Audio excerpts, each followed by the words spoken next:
여러분 안녕하십니까? Good morning, ladies and gentlemen. Welcome to Global HR Forum 2021. I am Kim Hyun-jung, and I will be the MC for today's event.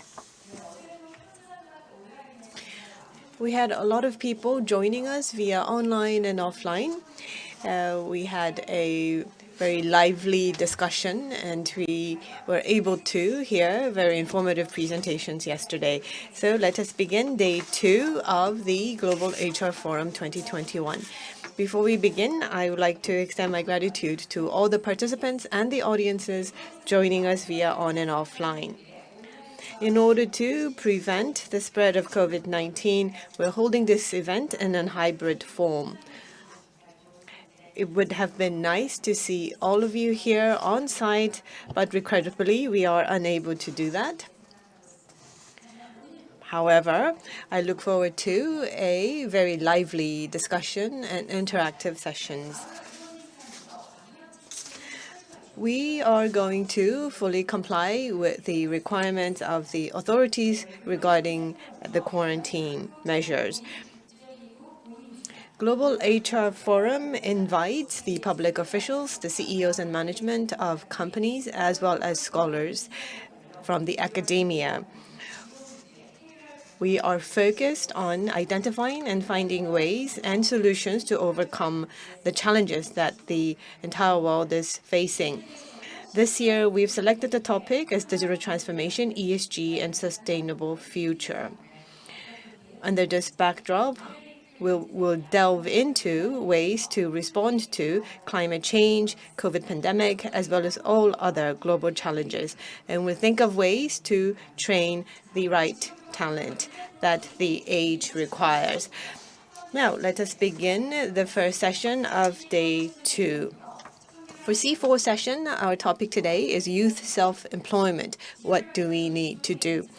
With a fast advancement of technology, jobs are going away, and there are new business models that are being adopted. We see a very rapid change in the labor market. Under the difficult situation of low economic growth and youth unemployment, self-employment for the youth have really gained a lot of spotlight. In this session, we will look at what are some of the qualifications that this new age requires, as well as the appropriate startup industry that is required in this age of digital transformation. We have presenters including Professor Chandra Shah from Monash University of Australia, CEO Park Jae-min of Thyroscope, and Ralph Ife, who's an expert from European Center for the Development of Vocational Training. Our moderator for this session is Kirak from KRIVET. Please welcome our participants with a big round of applause. So please. Good morning, ladies and gentlemen. This session is titled Youth Self-Employment. What do we need to do? My name is Kirak. I'm the head of Employment and Skills Development at KRIVET. As was mentioned by the MC for the event, this session we will think about the youth and employment issue, especially focusing on self-employment, as well as the whole issue around setting up startups. We have 3 speakers. First speaker is Professor Chandra Shah from Australia. He's with Monash University. He's going to be the first presenter. And second, we have Jamie Park, CEO of Thyroscope, and we have a third speaker who is Ralph Ife, who's an expert from European Center for Development of Vocational Training. This session will last for 90 minutes. Each of our presenters will be given about 20 minutes to deliver their presentation. I expect there will be questions that will be submitted via online and offline, so after all the presentations are complete, I will take those questions. Our speakers are quite interesting and diverse.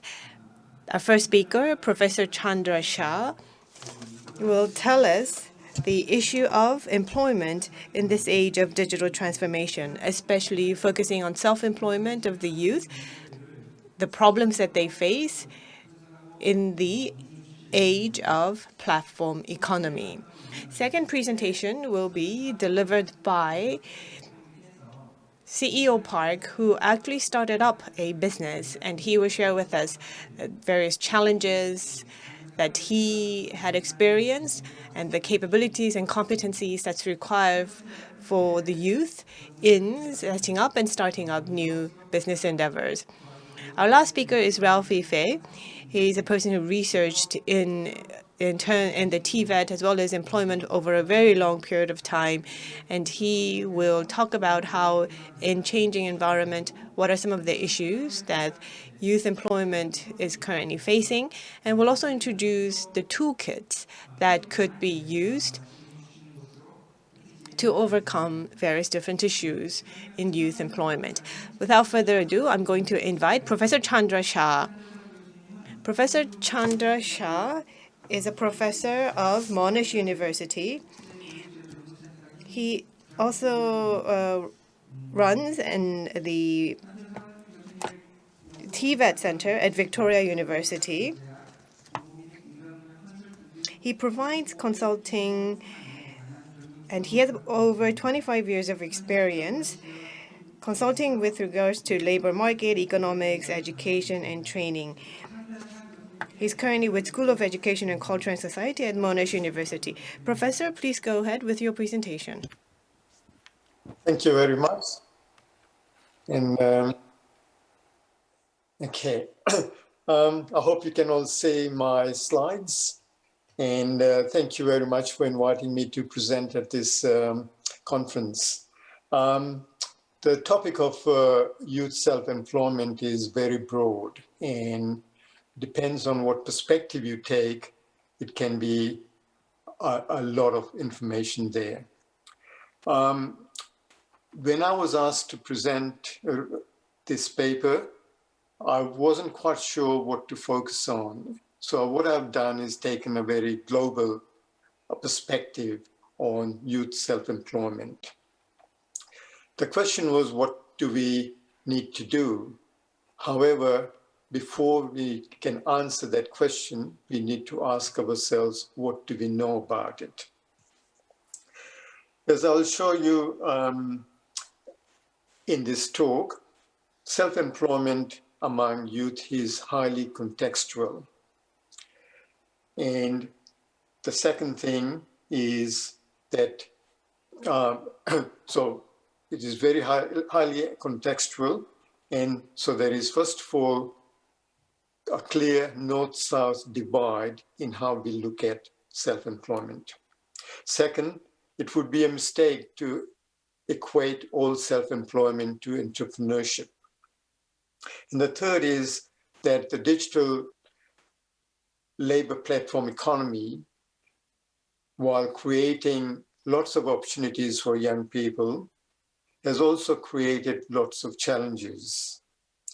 And self-employment on the platform economy is challenging for legislators and regulators around the globe.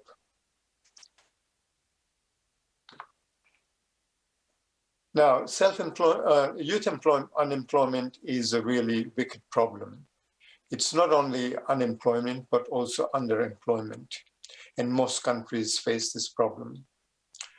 Among other things, the UN Sustainable Development Goal 8 says that we should be promoting decent work for all. To achieve this goal requires us to close the gaps in lots of indicators between adults and young people. These goals include, these indicators include unemployment, underemployment, informal work, and working poor. For young people, if they're out of work for an extended period of time, it can have consequences to the rest of their working life. It can affect their future income, their housing, health and well-being, retirement income, but it can also affect their, it increases their risk of disengagement from civic society.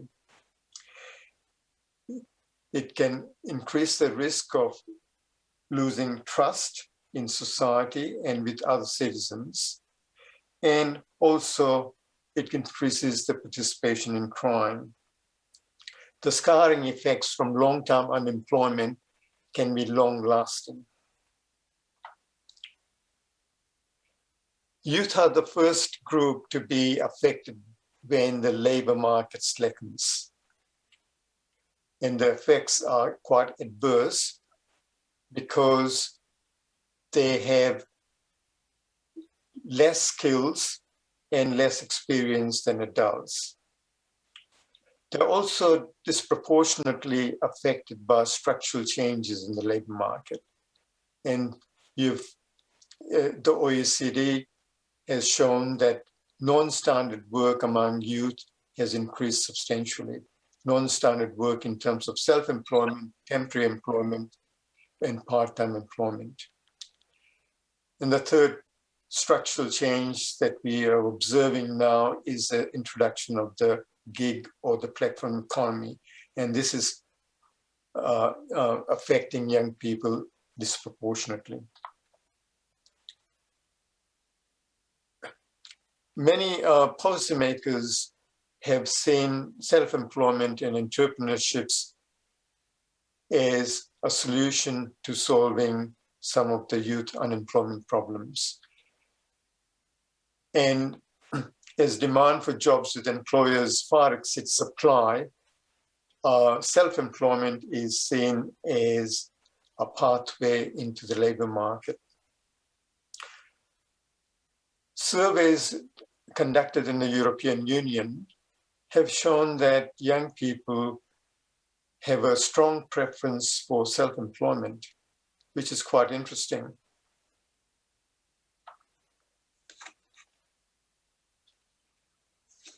Self-employment is really important for innovation as well.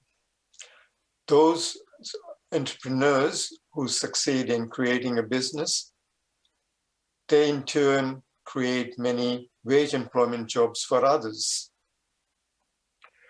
Entrepreneurial activities are important for new businesses, finding new solutions to both social and economic problems, and for innovation. And they're also important for productivity growth.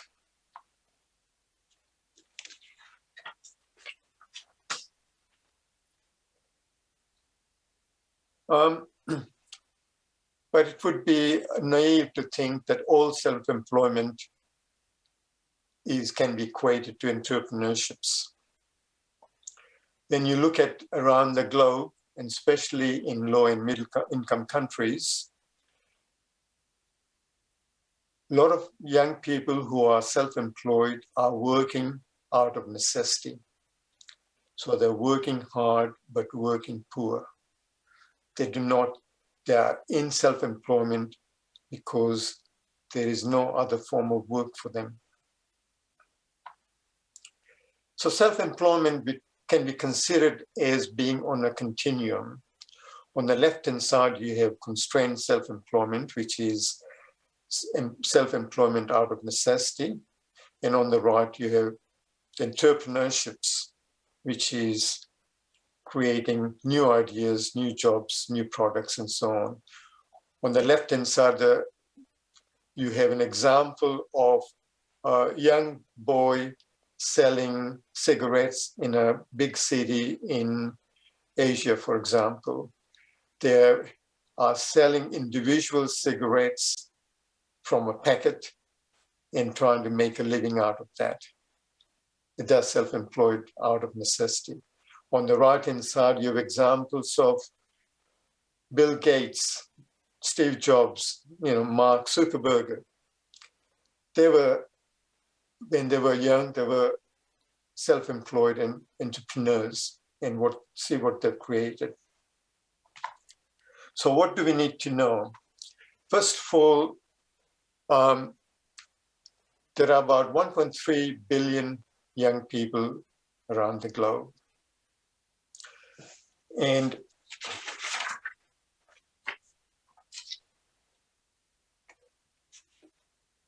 about 30% of them are working extremely poor or moderately poor.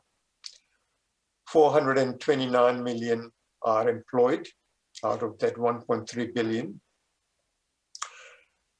And you can say most of them are in the informal employment or informal economy. Only 23% in formal employment.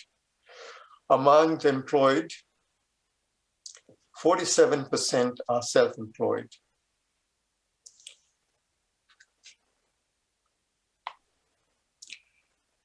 However, self-employment among youth varies significantly across countries and regions. You have high rates of self-employment in developing countries, much more than in developed countries.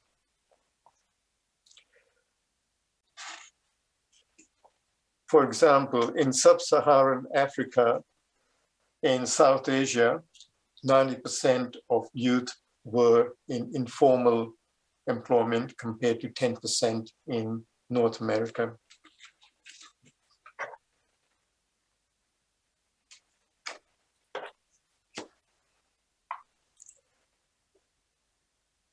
When I already mentioned that the surveys done in the European Union suggest that young people do have a preference for self-employment. And they also think that self-employment is very feasible for them. So you have nearly 40 to 50% of young people who think that, who have a preference for self-employment. However, this does not translate to high rates of self-employment among young people. Only about less than 10% in some countries, or at the most 10% of youth are self-employed in European Union countries. Many factors are responsible for explaining the variation in cross-country self-employment rates. They include the rate of unemployment, industry composition, labor laws, public policy, and so on. And self-employment is positively correlated with early stage entrepreneurial activities, which is not surprising.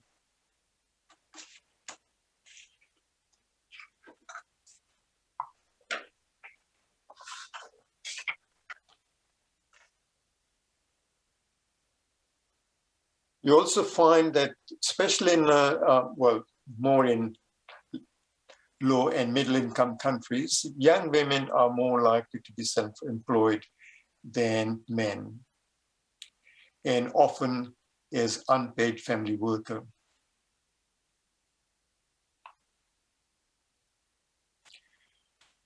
When you break down the data about new entrepreneurs and the motivation for being an entrepreneur, you find quite a substantial number started the business because they could not find jobs in normal employment as employees.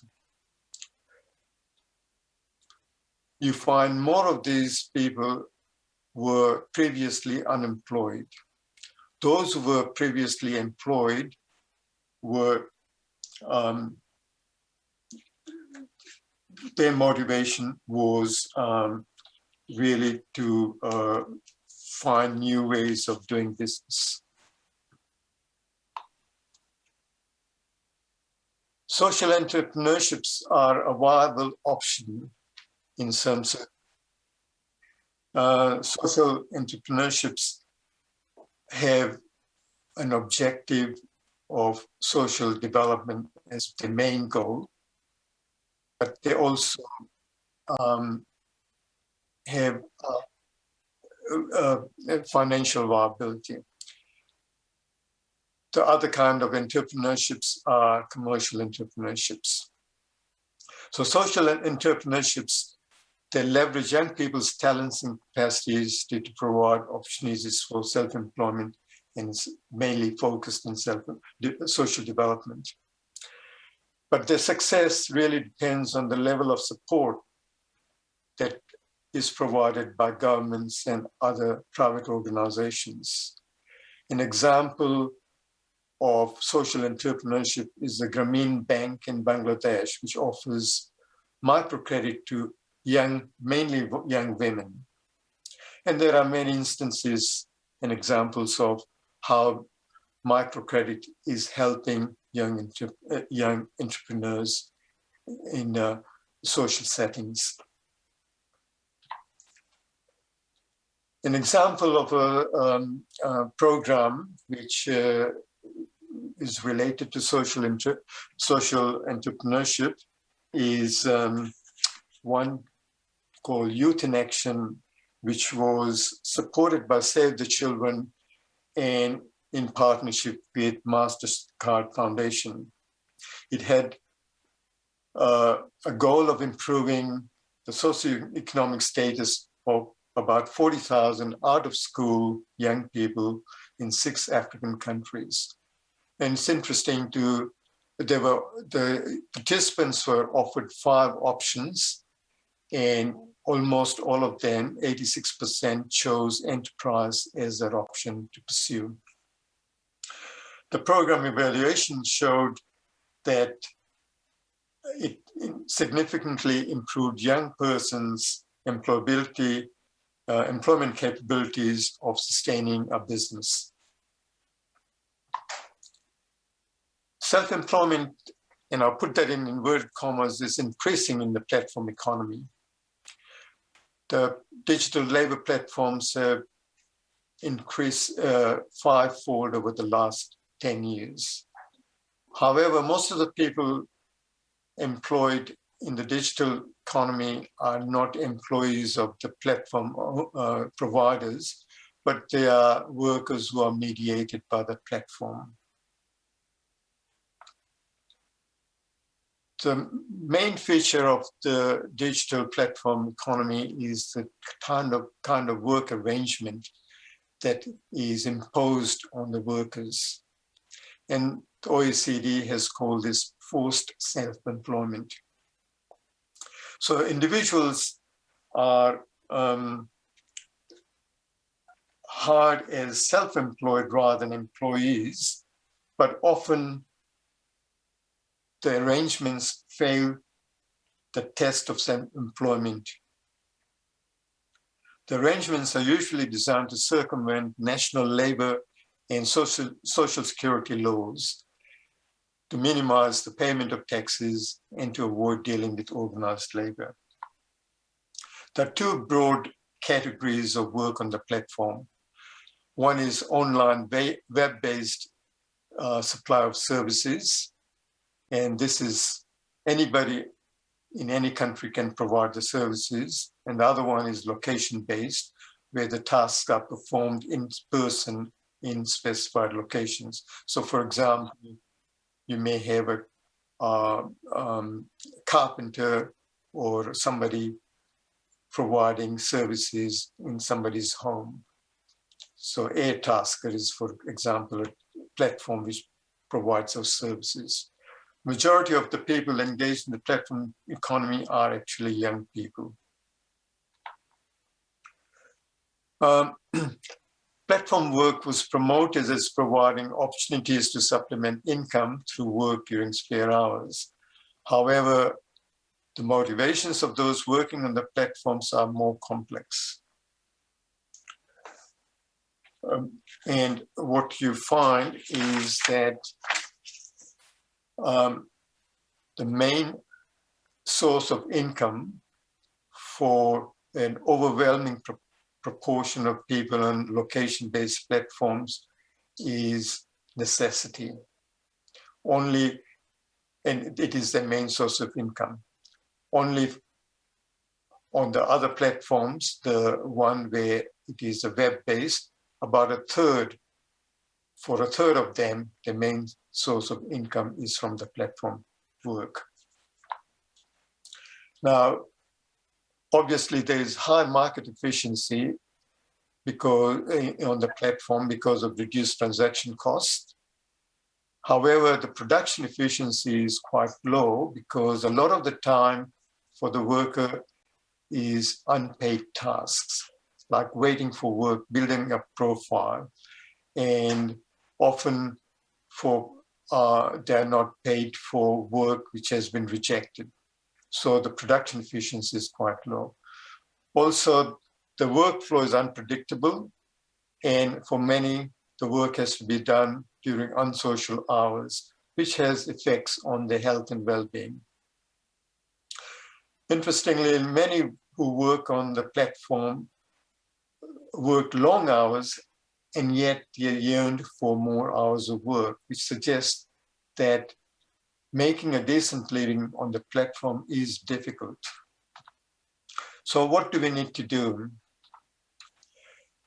Well, it depends on the context. So if you're looking at those who are self-employed out of necessity and who use self-employment as a pragmatic and coping mechanism to get by in the world and to earn a living, for them, it is a pathway out of poverty and an opportunity for social mobility. So policymakers have to acknowledge this mode of work provides for a measure, a way to earn a livelihood. The alternative is no work for them at all. So how can policymakers improve their lot? They can improve the returns to the labor, and this is a difficult question for policymakers. Then they can improve or they can remove a lot of the bureaucratic barriers to work for them. And some of them are quite petty barriers, especially for those working in the streets. Then can improve their financial inclusion by providing microcredit or making it easier for them to access microcredit.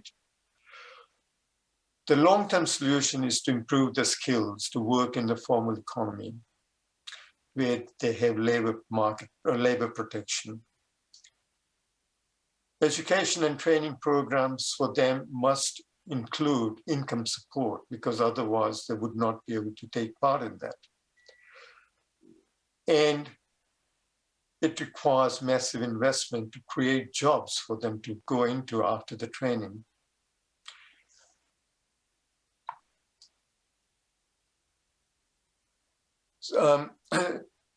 Social enterprise entrepreneurships and commercial entrepreneurships share common features. So I'm going to talk about policy for both of them together. Entrepreneurships are not a panacea for solving all youth employment problems and are not suitable for every youth. So when policymakers are promoting entrepreneurships to young people, they have to screen the young people carefully to make sure they have reasonable chance of success.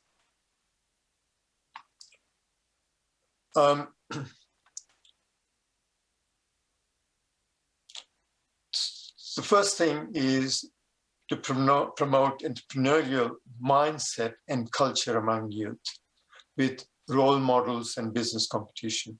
And these sort of things have been tried out in many European countries, and there are examples of that in the literature. Policymakers have to ensure that entrepreneurship teaching is embedded in compulsory education, as well as training outside the formal education system. Access to finance is quite critical for youth entrepreneurships. And this could include loans, grants, and something which has not been suggested in the literature, and this is revenue contingent loans. These are similar to what has been in operation in higher education, where students are given income contingent loans. So the way they work is that, the way it would work is that an entrepreneur has access to a loan which is only repayable when the business reaches a certain threshold in revenue. And once it reaches a threshold in revenue, they gradually pay back the loan over time.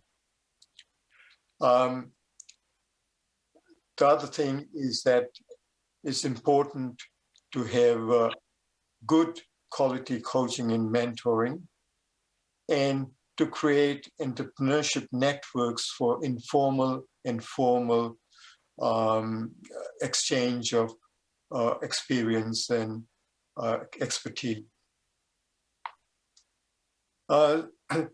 Self-employment in the gig economy, this is a very big issue, and most of the policy measures are related to protection of workers. The central issue is employment arrangement. And there are, I'll give you examples of where countries are going in terms of that. So for example, some countries have introduced extended occupational health and safety laws to cover all workers on the platform economy. France has included accident insurance costs. So they've mandated that platforms have to cover that for the platform workers. During the COVID-19 response, sickness benefits were extended to all workers in Ireland working on the platforms. Unemployment benefits were extended to uninsured self-employed workers on platforms in Finland and the United States. France has made it required voluntary conduct for right to disconnect and to receive a decent price for platform workers. In India, drivers must not be logged for more than 12 hours a day, even when they're engaged with multiple aggregators or platforms, and they have to have mandatory breaks for 10 hours after that. There are other things that, one of the cases in Canada was about an Uber driver who could not take a dispute to a Canadian court according to the arrangements with Uber. They had to go to the Netherlands to solve the dispute. The court intervened and said that's not correct, and the dispute had to be adjudicated in a Canadian court. There are issues with personal data, portability of the personal data, and erasure of the data from the platform for persons. And I'm nearly going to finish. And the other thing is the right for a person to have this dispute not entirely resolved by algorithms. They have to be resolved by personal interaction. So, concluding remarks. First of all, self-employment has to be addressed in the context. Different policies for self-employment out of necessity compared to entrepreneurs. Digital platform economy is challenging for both legislators and regulators around the world and needs a multilateral approach. Self-employment is not a panacea for solving all youth problems, and it should not absolve governments from broader obligation to address youth needs in a comprehensive way. Thank you. 예, 찬드라 샤 교수님. Thank you very much, Professor Chandra Shah, for the presentation. You walked through a very comprehensive elements and issues. Youth self-employment, not just in developed countries, but in developing countries, I think you painted a helpful picture as to what the situation is.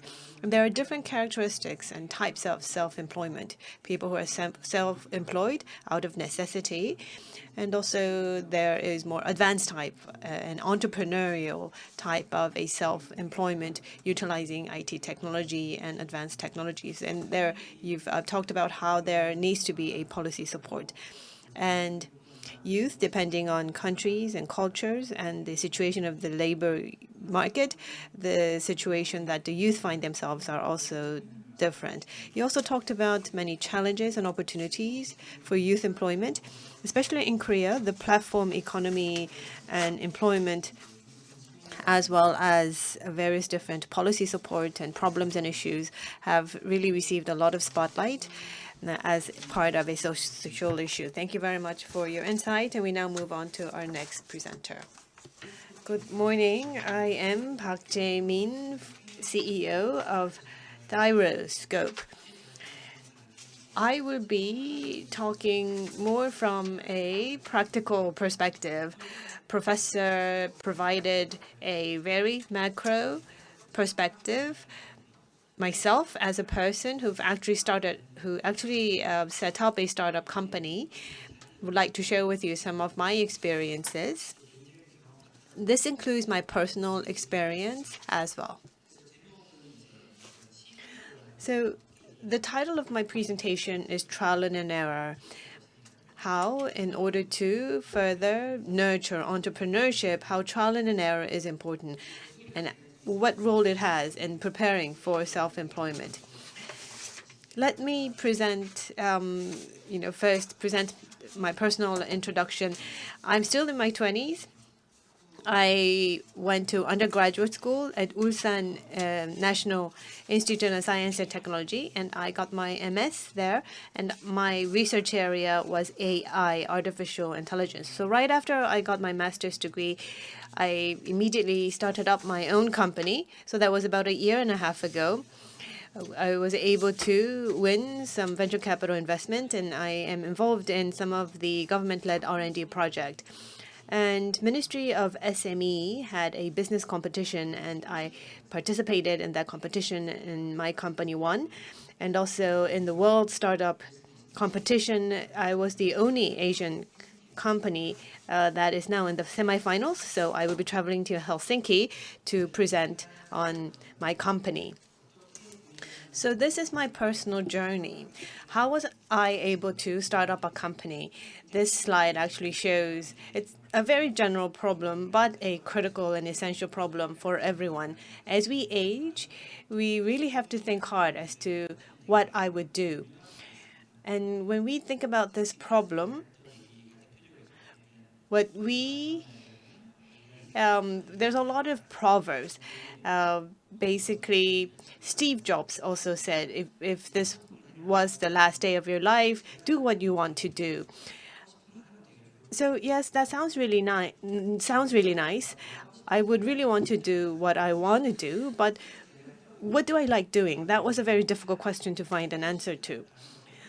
So I told myself, okay, I will try and do things that I want to do. So I started doing that from my early 20s. So I started off with fashion because I really like fashionable people. I like wearing good clothes. So I thought to myself, maybe I like to design fashion. Maybe I could study about the fashion industry. So I tried at it, but then I found out that I'm a person with no fashion sense whatsoever. So then I went on to a different domain, education. I was really good at private tutoring. All the students that I taught, they got good grades after they were taught by me. So I thought, okay, maybe I have talent here. So maybe I could work in designing an educational system, developing an educational system. So I had an opportunity to participate in those types of projects. But I realized that teaching students and designing an educational system was a totally different game. And then, so I felt, okay, this is not what I want to do. Then I moved on to the third thing. I read articles about the shale gas in the US and what impact that will have on the energy price and Korean economy. So I was very interested in the macroeconomic trends. So I made some stock investing and I made a lot of profit. And then there was Brexit. And there was a very significant difference between what I learned in textbook and what actually happened in the world. And so with Brexit, my stock return profit had really plummeted. So I went through all of these trial and error. And one of the things that I was able to learn was able to broaden my scope of learning. And when I tried at different things, I was able to eliminate the things that I was not good at, that I did not want to be in, for instance. And last thing I did was also consulting. I came by a company called McKinsey & Co., and I read a book called McKinsey's Marvin Bower. I was very appealed and attracted to this book because what consulting is providing consulting to different companies, and this person, McKinsey consultant, also provided consulting to the U.S. government during the time of President Roosevelt. So this really sounded very exciting. So I wanted to give a go at consulting project. And at my school, they set up a global student business consulting team at that time. So with UIUC of the US and Nanyang Technology University of Singapore and other universities, there was this global alliance. So what would happen was that they would go to different countries. The first year, they would come to Korea together with the students of these other universities, and we would provide consulting to a Korean-based company.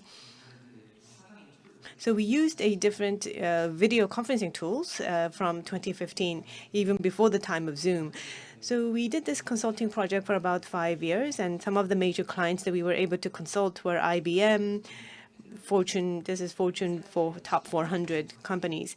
So together with the C-level executives, we really thought of the different issues that the companies were facing, and we were able to make a bit of a contribution in helping them solve those problems.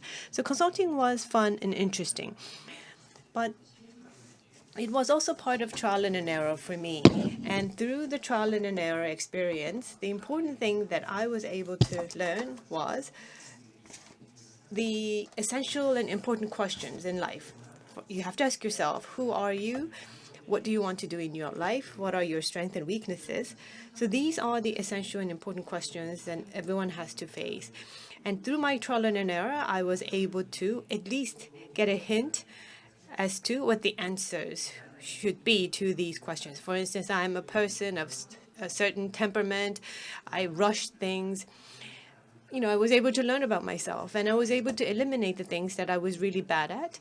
So trial and error was important for me to find the right fit in selecting the business that I wanted to actually start up. In terms of starting up my own business, the so-called self-employment, if I were to work just as a self-employed or freelance, there are a lot of problems that one would face. We live in the age of digitalization. There are many things that you have to consider. If you're running a very small shop, there are legal and regulation-related aspects. You need to do accounting. There's labor-related laws. And if you want to adopt AI, there's IT technology, marketing aspect.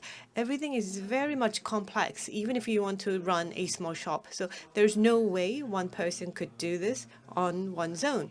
Not just myself, but a lot of C-level management say that what's important at the end of the day is people. You need to be able to select and hire the right person. And there needs to be a synergy across team members, and one would have to supplement the other's weaknesses. And so when you're recruiting someone, you need to first understand what your weaknesses are in order for you to find the right talent to fill up that weakness. So there's that complementary relationship. So recruiting a right team member for the team is quite important. And I felt that this was well in alignment with my idea of trial and error, which helped me find out more about myself and understand my weaknesses. I know that a lot of people are here from the HR team and also from the educational circle. if we think about the educational system, what is the best way for us to actually nurture the so-called spirit of entrepreneurship? So this is just my personal proposal based on my experience. I believe consulting-based learning is very helpful for nurturing a spirit of entrepreneurship. I briefly mentioned how at my school, at UNIST, we had a global alliance of consulting project involving many students all around the world. Professor Pei and UIC's Professor Song, they actually led this project, and they came up with the idea that business consulting would really help nurturing entrepreneurship in the students. So they actually spearheaded this program. And in practice, it's very helpful because you learn about many different frameworks. Let's say in marketing, there's 4P analysis. When you're analyzing industry, there's portals 5C model. So there are many practical knowledge that one can learn before they actually start up their business. And once you start up a business, those models that you learn in school will actually come in very handy. And for people making decisions at companies, I think that students, when they are equipped with this type of framework and their mind based on the framework, they could generate and create new ideas and solutions that could help solve the problems the companies are facing. And I think in the process, entrepreneurship can be nurtured. The University Consulting Association has been set up only a couple of years ago, but a lot of graduates, including myself, we are all starting our businesses, our own business, or we've joined a startup company. So I think the whole idea of allowing students to provide consulting to companies while still in school, I think will be very helpful in nurturing entrepreneurship. Well, thank you.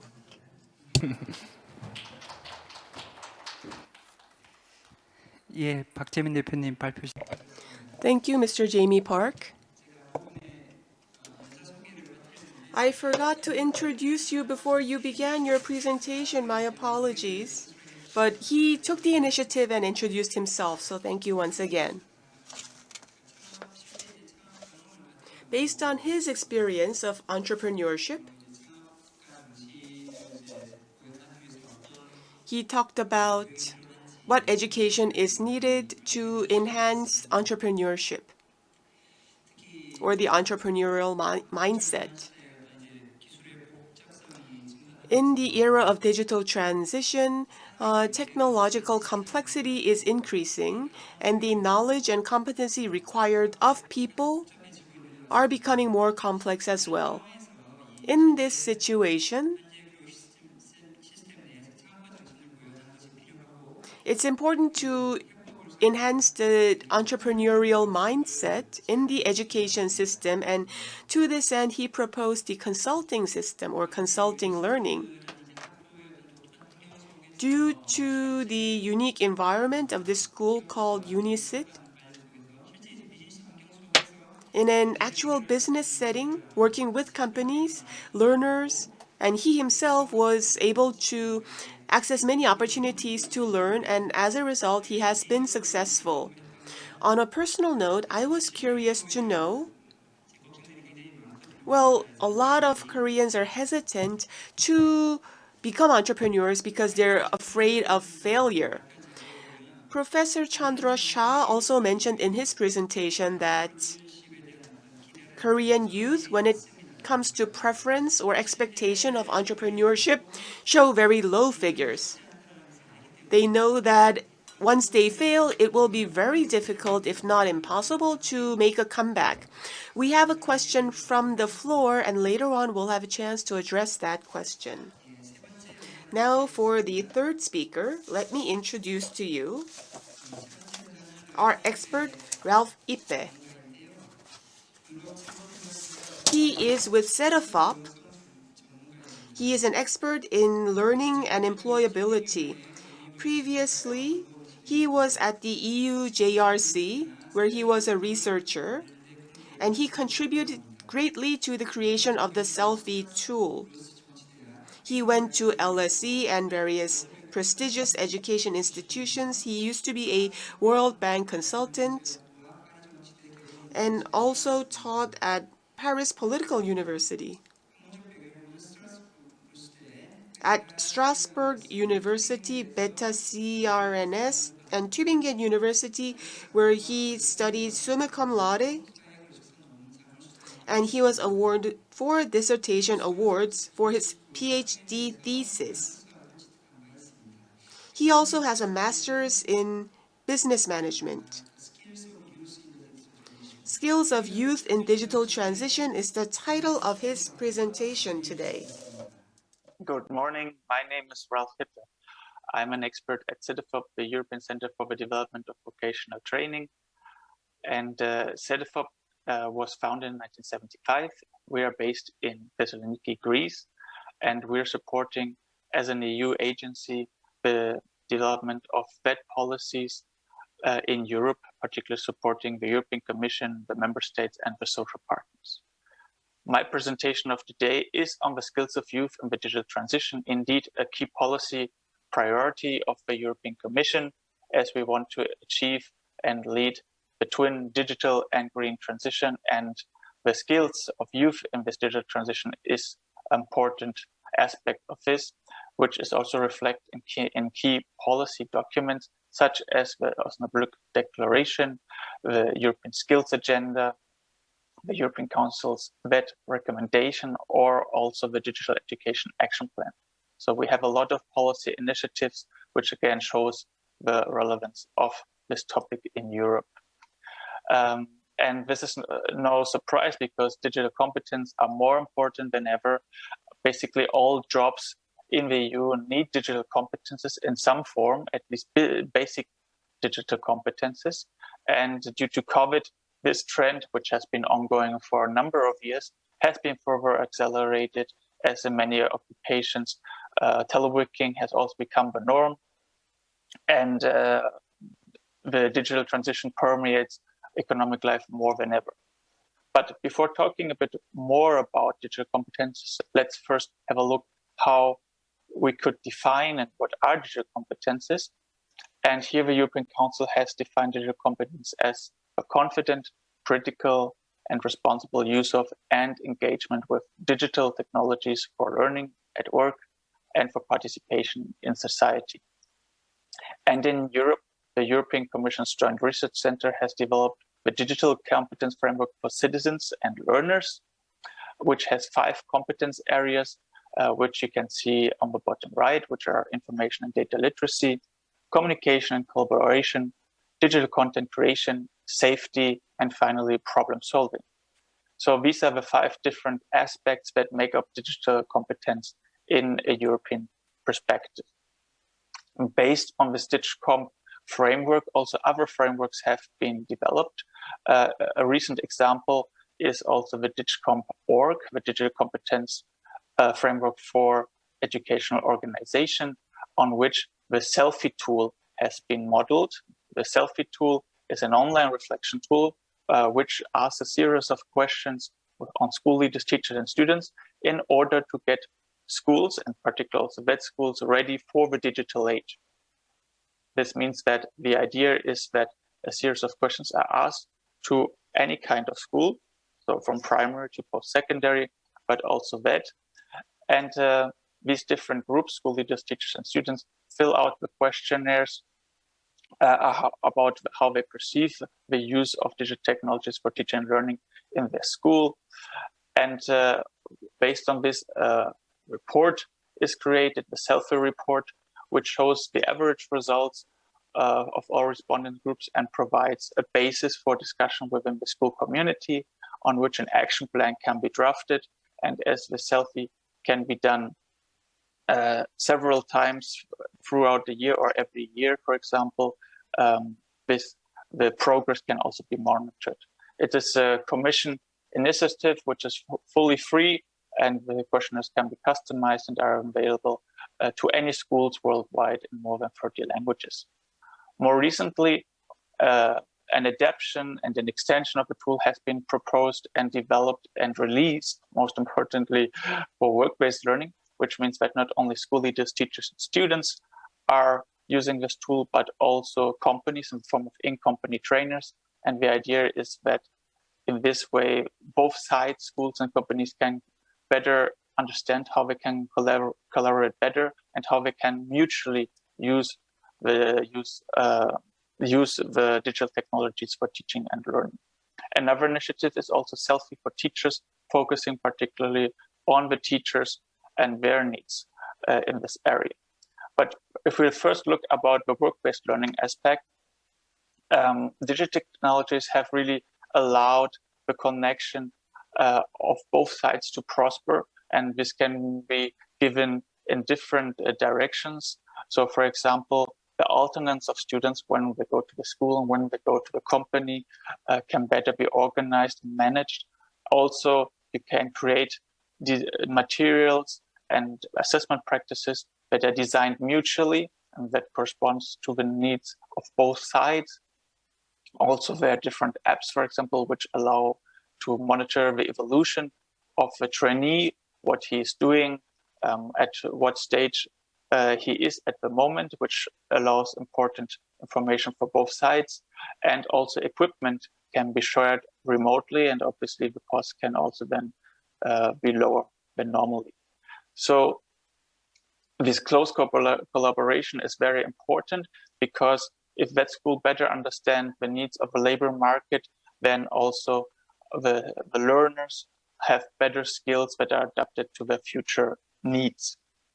And that's why also these connections of creating also local skills ecosystems, which means that the vet school is really a part of what is going on in the local area with the higher education institutions, with the companies, and with other social partners.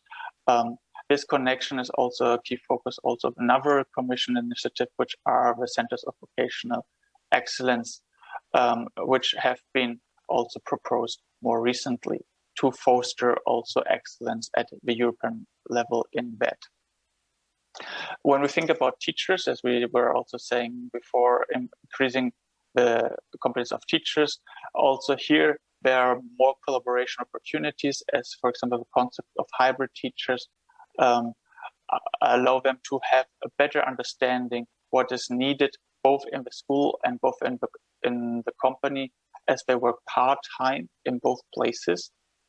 And in this way, they can foster the collaboration, and they can, by seeing what is going on in the school environment and in the company environment, they can provide innovation, particularly from the news developments of the company side. And they're also allowed to reduce shortages, because in Europe we have seen that a lot of teachers are going into retirement, but we see that there's a shortage of new teachers coming in. And this is really a big issue, because teachers are really crucial. And we have seen in studies that just letting students use digital technologies doesn't mean that they have digital or acquire digital competence. So it's really important that teachers support them and that the skills are adapted to the requirements of the labor market. And this means obviously that teachers have these skills in the first place in order to support learners to make the most of the digital transition, of being self-employed digitally, for example. But training teachers is still something that has been undeveloped in many skills systems in Europe so far, but progress is being implemented, as also SustainableFuture work has shown in the referred country reports on their teachers and trainers, which will be published next year, and where we show for all EU member states and a few more additional countries the recent national projects on digital education, particularly also on the professional development of teachers and trainers, so that they can provide these skills to the learners, but also on hybrid teachers. And some preliminary findings from these country reports are that there have been many more initiatives in this area of professional development of teachers and trainers when it comes to the digital skills, obviously again boosted by the COVID-19 shock. And some examples include new online platforms that support teachers with resources, and also some online teacher training programs and modules that allow them to get these skills online. But there are many challenges, and just from our study on the digital gap during COVID-19 for the VET learners at risk in Europe, we have seen that equipment and access to equipment is still a fundamental, and many teachers and trainers did not have these basic needs fulfilled. So there are still important improvement needing. The digital competence were not there to use these platforms efficiently in many circumstances, and also how digital teaching content can be created was not known or was poorly experienced, and also what pedagogies really work in order to make the most of digital teaching and learning was not yet sufficient known, and obviously working online means that there are privacy issues, data protection issues, which are an important concern here as well. More work on these aspects, also on the professional development, has been done at CEDEFOP within the feasibility study to create a representative VET survey. So the idea is to check for the first time whether we can have a survey which is representative for teachers, trainers, principals, and learners in the European countries.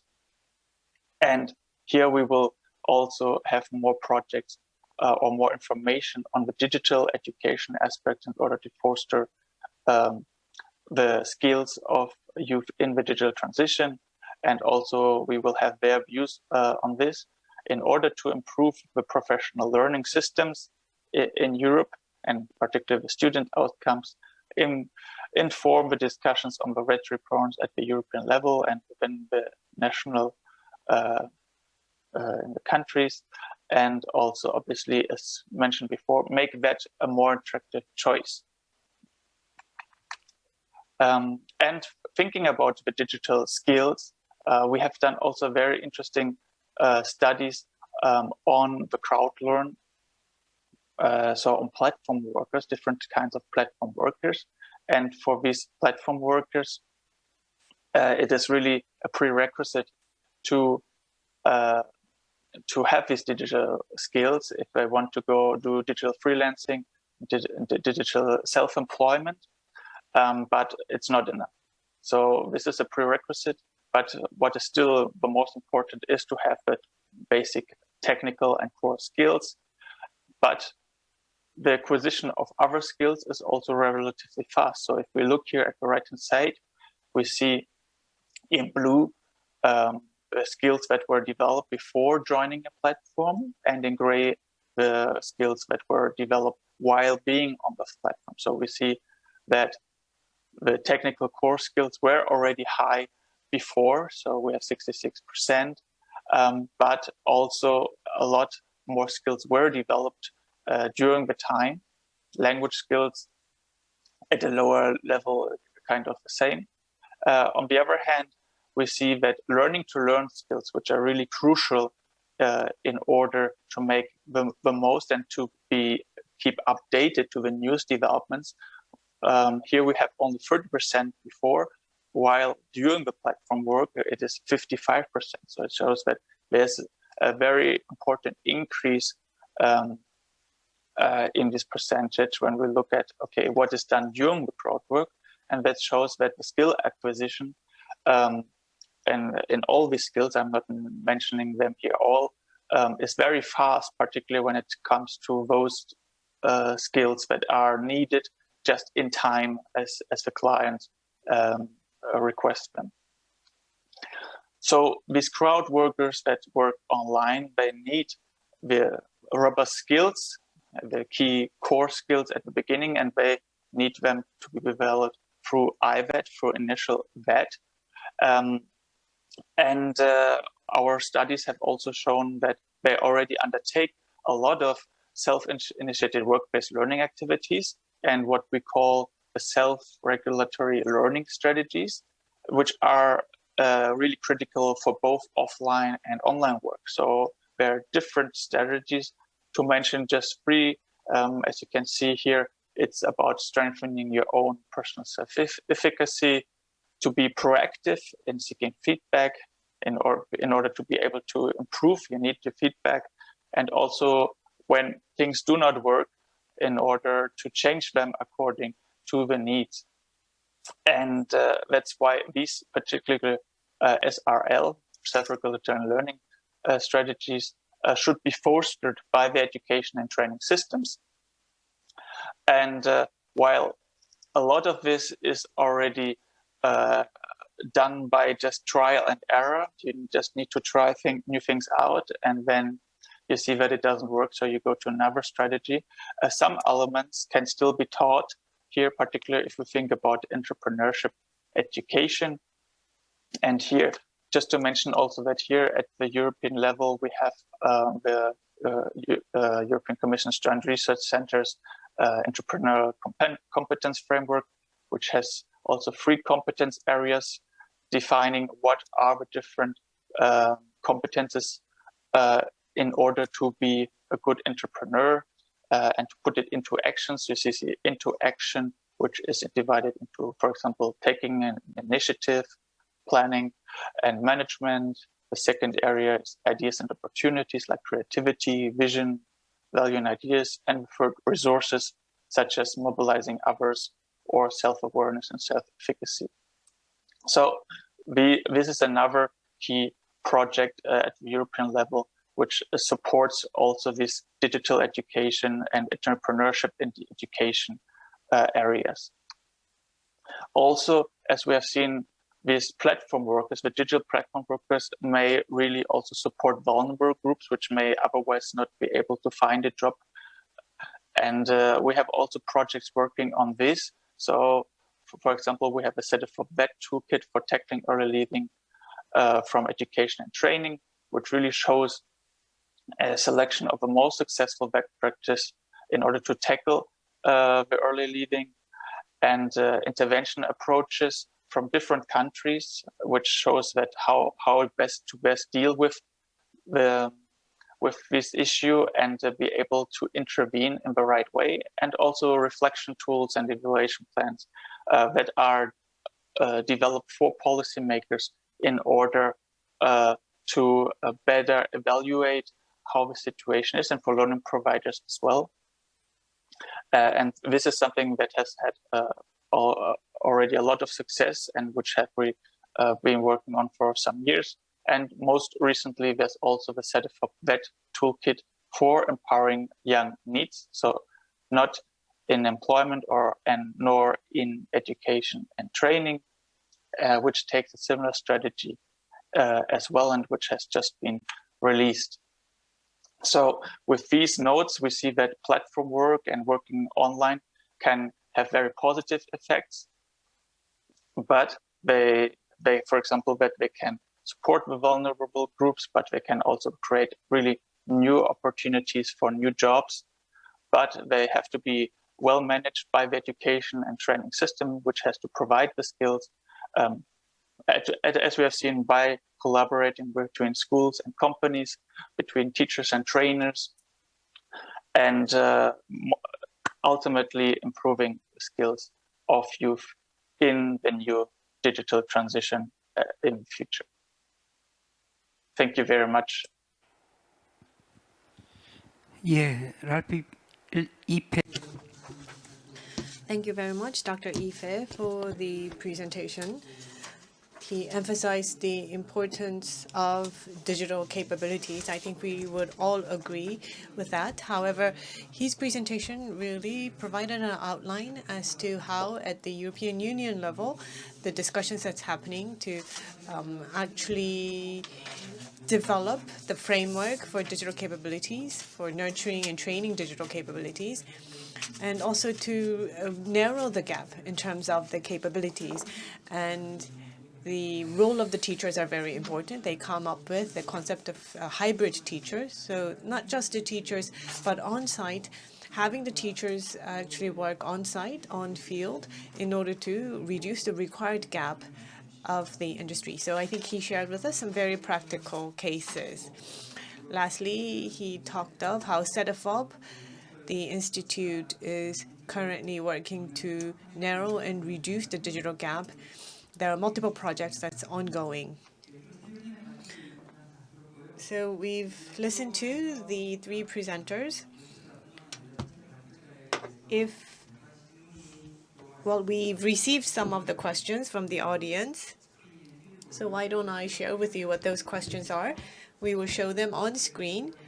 And I think we will take the opportunity to respond to questions that's raised for each of the presenters. So first question goes to Professor Chandra Shah.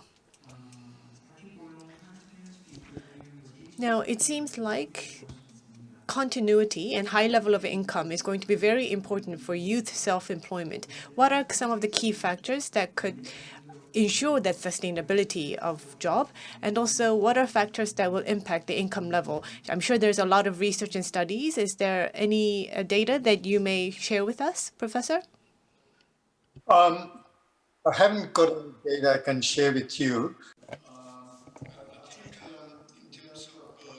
자료는 없습니다만. In terms of youth entrepreneurships, you must realize that it is quite high risk, and a lot more people will fail than those who will succeed.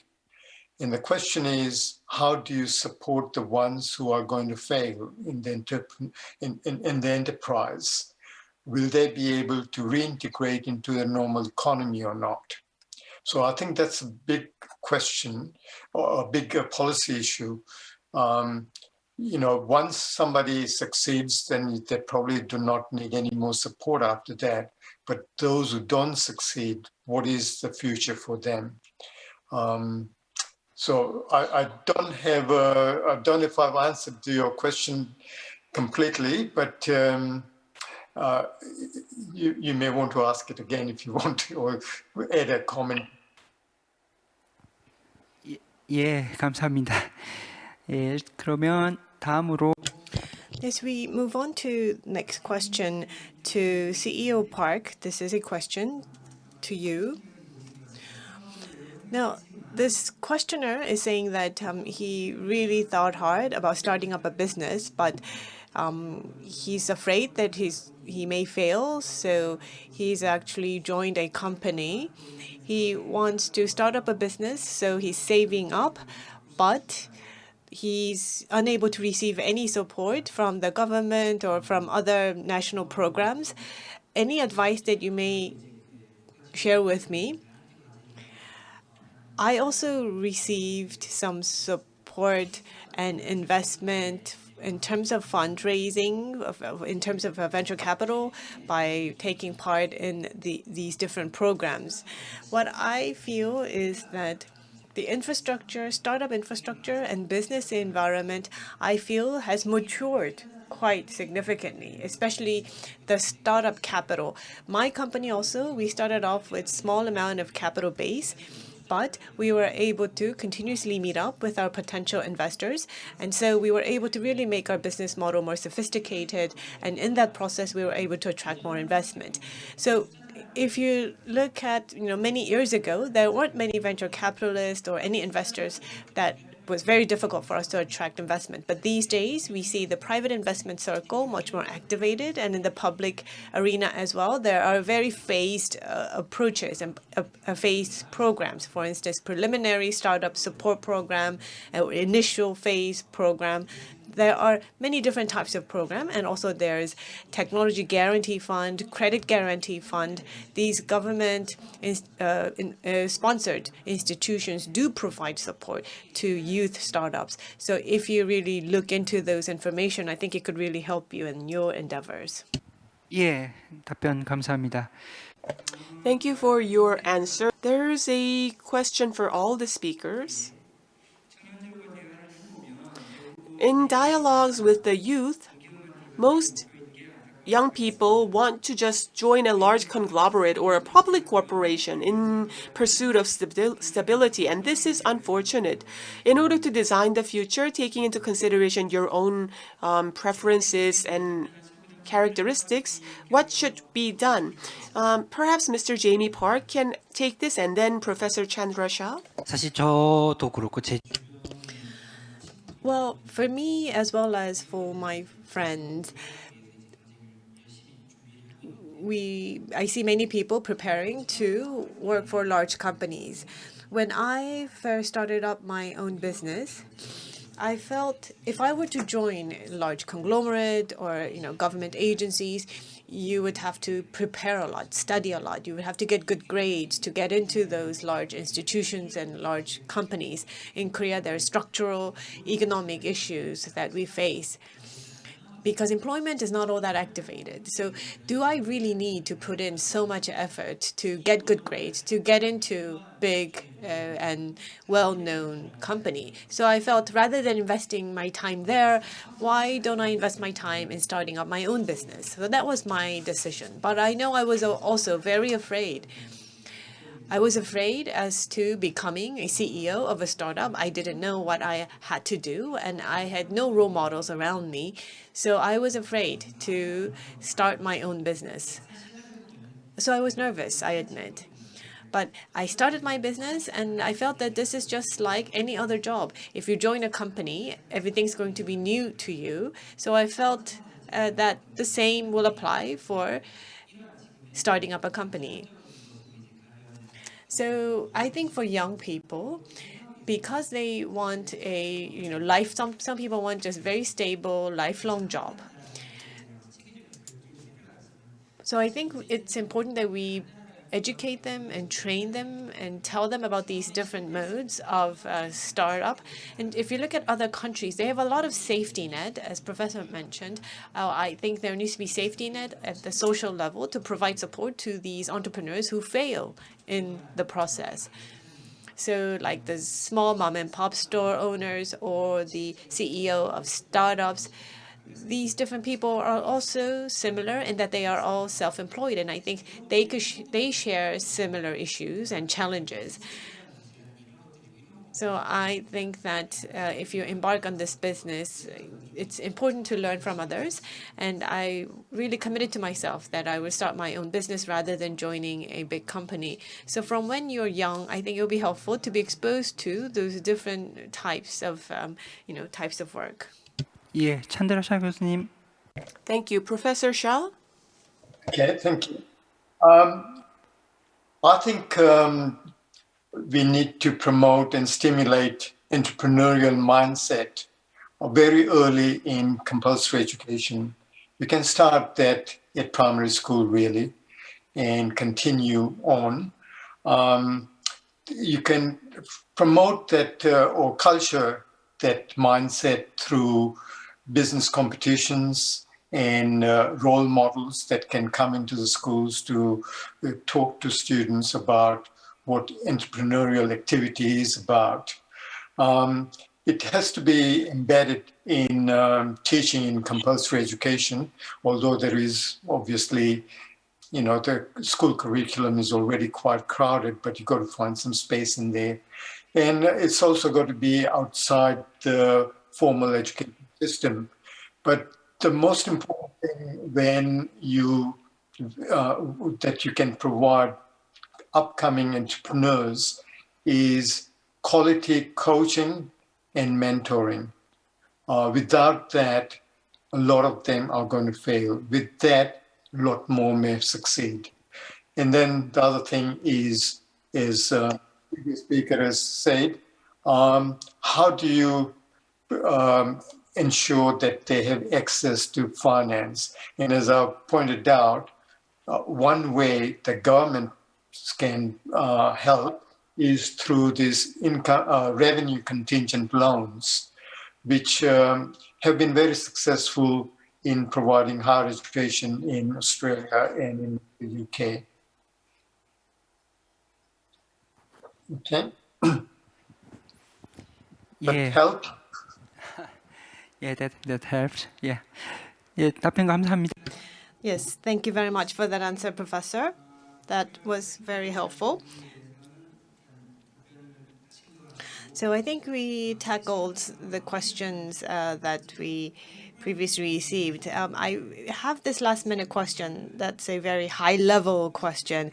So I will ask this question and would like to ask our participants or our speakers to respond.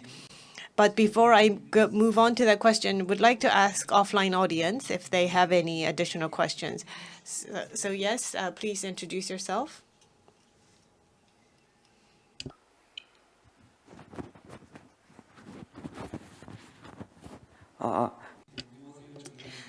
Yes, hello. My name is Lee Tae-sung. I have questions to each of the speakers. If we think about platform economy,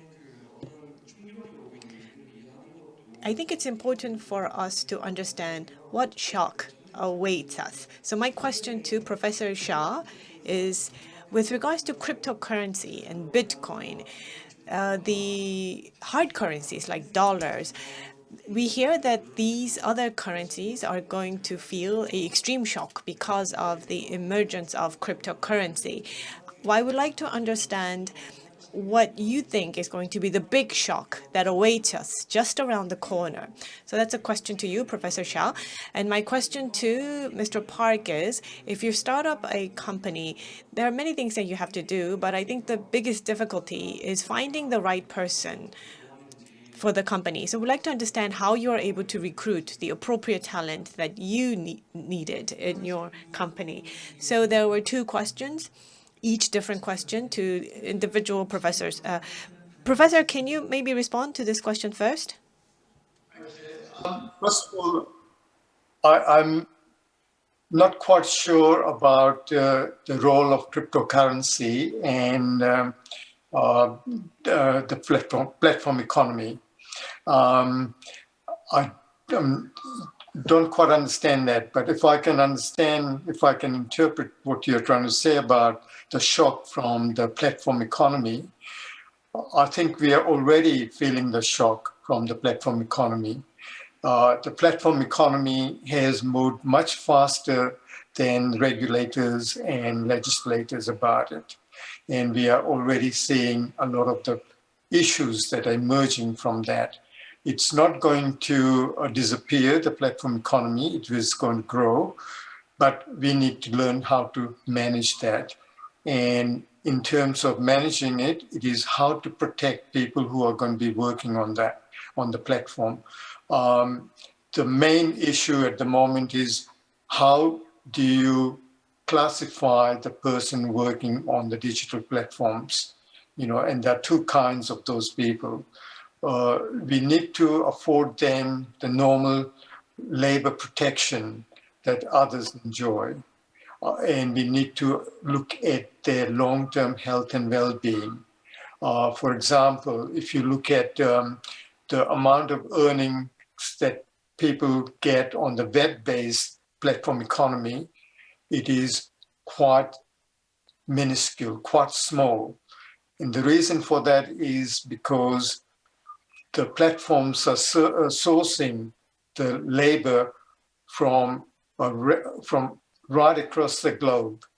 And it means that sometimes people in developing countries have to be working at very unsocial hours to service clients in the developed countries. And for that, they're getting very small compensation.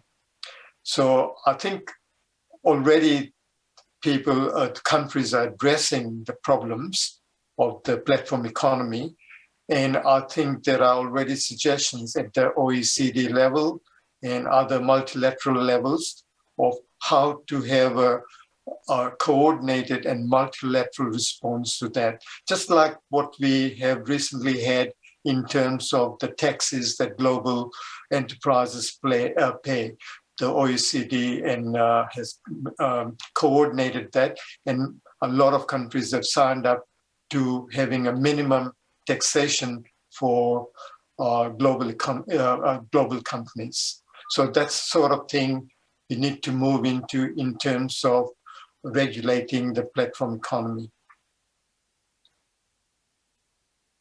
예, 감사합니다. 박 대표님.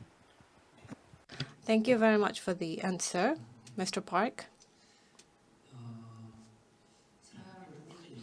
When we are recruiting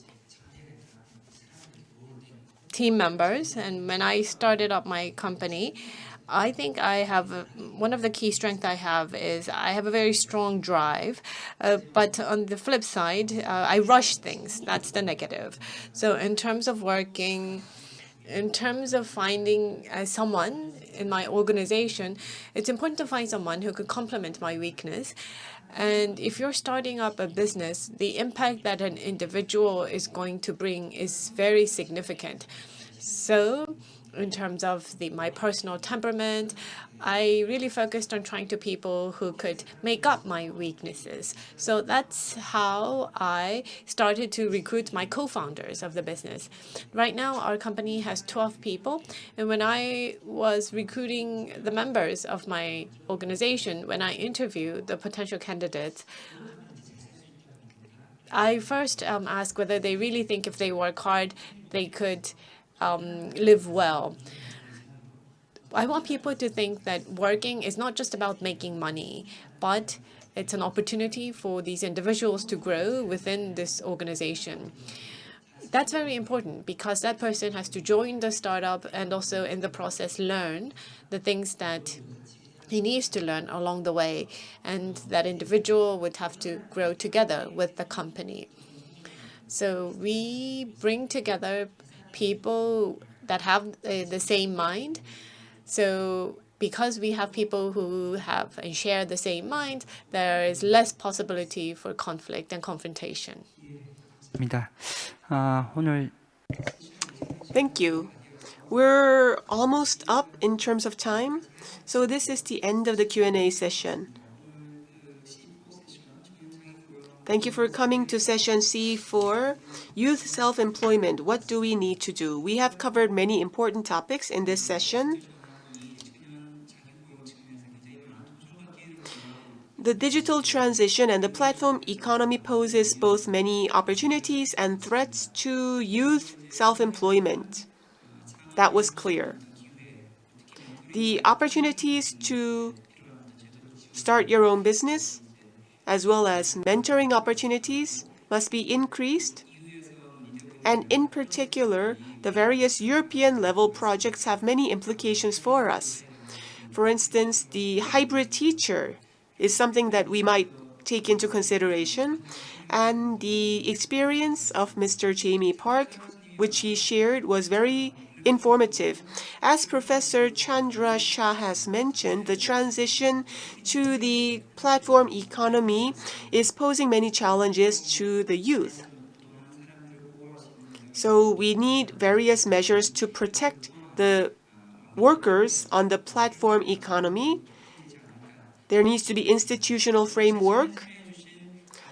In closing, I would like to thank the two speakers who have joined us via online and offline. I also thank our audience online and offline. Thank you. Thank you.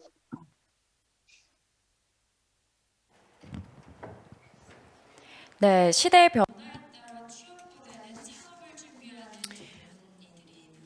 Yes, we live in a world where more people want to start up their own business in line with the changing times. Once again, thank you very much to all of our panelists and discussants for this session, as well as the moderator. Thank you.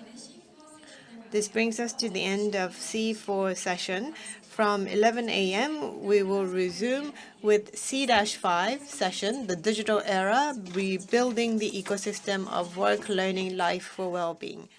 Thank you.